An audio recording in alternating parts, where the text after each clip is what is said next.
અત્યારે આપણી સાથે છે સુશીલાબેન પટેલ, જે અમેરિકામાં 25 વર્ષથી સ્થિત છે. મૂળ સુશીલાબેન નડિયાદના ચરોતરના ઘણા પટેલો આપણે ત્યાં હોય છે, એવી રીતે એ પણ 25-30 વર્ષ પહેલા ત્યાં ગયા અને ન્યૂ જર્સીમાં રહે છે.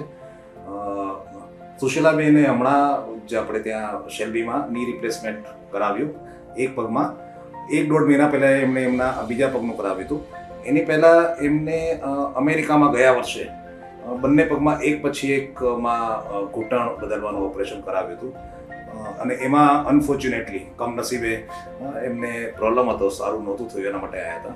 તો આપણે જરા આજે વાત કરીએ સુશીલાબેન સાથે, એમનો એક્સપિરિયન્સ પૂછીએ. સુશીલાબેન, પહેલાં તો એ જણાવો કે અમેરિકામાં જે તમે બે સર્જરી કરાવી હતી, તમને વાત હતી જૂન 2022 અને નવેમ્બરમાં, એનું શું હતું તમારું એક્સપિરિયન્સ ત્યાંનું? ત્યાંનું એક્સપિરિયન્સ તો બરાબર હતું, પણ મને સર્જરી કર્યા પછી મારે સારું જ ના થયું બિલકુલ. અને મને એટલો બધો દુખાવો રહેતો હતો, તોય પછી મારે બીજા પગે કરવાનું કહ્યું, એટલે મેં કહ્યું ચાલો કરાવી લઉં બીજા પગે. તે પણ ડૉક્ટરો એવું કે તમને 1 વર્ષ સુધી તો આવો દુખાવો રહે, ધીમે ધીમે તમને સારું થતું જશે. પણ પછી મને સારું બિલકુલ થયું નહીં. પછી અમે મિલવોકી અમે રહેતા હતા, ત્યાંથી પછી અમે ન્યૂ જર્સી મૂવ થયા. ન્યૂ જર્સી મને 2 વીકની અંદર તો એટલો બધો દુખાવો થતો હતો કે એટલો બધો કે આપણેથી સહન ના થાય. પછી ઘરમાં મારે બધાને કહેવું પડે કે મને ઇમરજન્સીમાં તમે હવે લઈ જાઓ, મને બહુ જ દુખે છે. પછી મને લઈ ગયા ઇમરજન્સીમાં.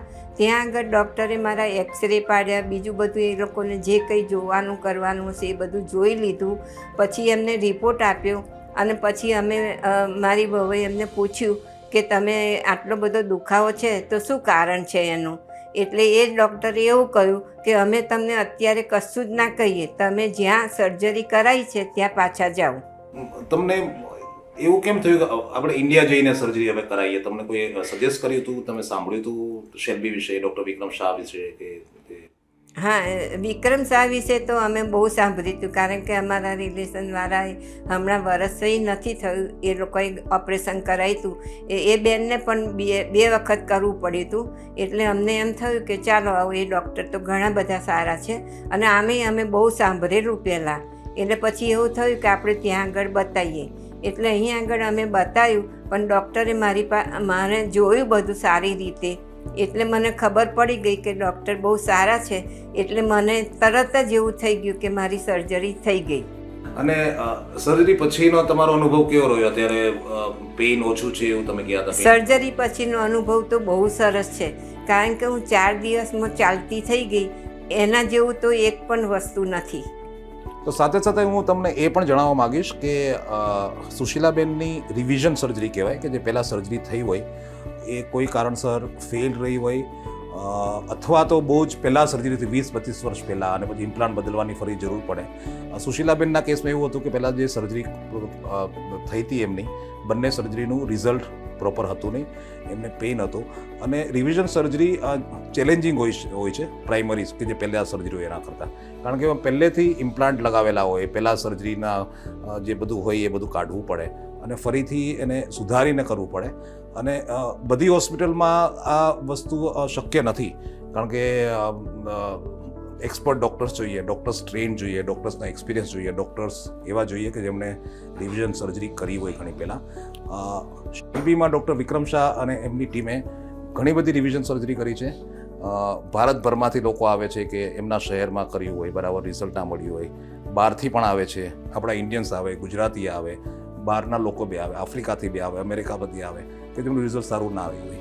અને હમણાં હું વાત કરતો સુશીલાબેન જોડે, તો એમને બી જણાવ્યું કે જ્યારે પહેલી વખતે મળ્યા ડૉક્ટર વિક્રમ શાહને, ત્યારે એમને પણ સમજાવ્યું હતું કે તમારી સર્જરી ફરીથી કરવાની છે. તો એ વિશે જરા જણાવો સુશીલાબેન, કે શું સાહેબે તમને એડવાઇસ આપી?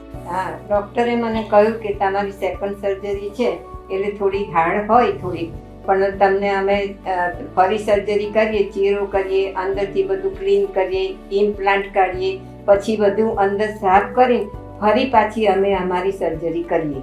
એનું રિઝલ્ટ તો એટલું સરસ છે કે હું 3જા દિવસે કે 4થા દિવસે ચાલતી થઈ ગઈ છું 2 સર્જરીમાં.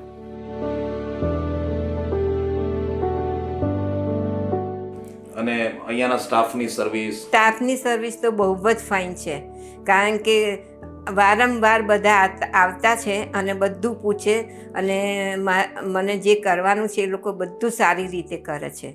જી સુશીલાબેન, થેન્ક યુ. અમે આશા કરીએ કે તમે ફરીથી તમે એક વખત કમ્પ્લીટલી ઓકે થઈ જાઓ અને પ્રોપરલી એકદમ ચાલતા થઈ જાઓ. હા, બધાને મોકલીશ. હવે હું જેને કોઈ આવું હશે ઇન્ડિયાને તો ઇન્ડિયામાં હું કહીશ કે અહીંયા જ જાઉં. Thank you Sushila.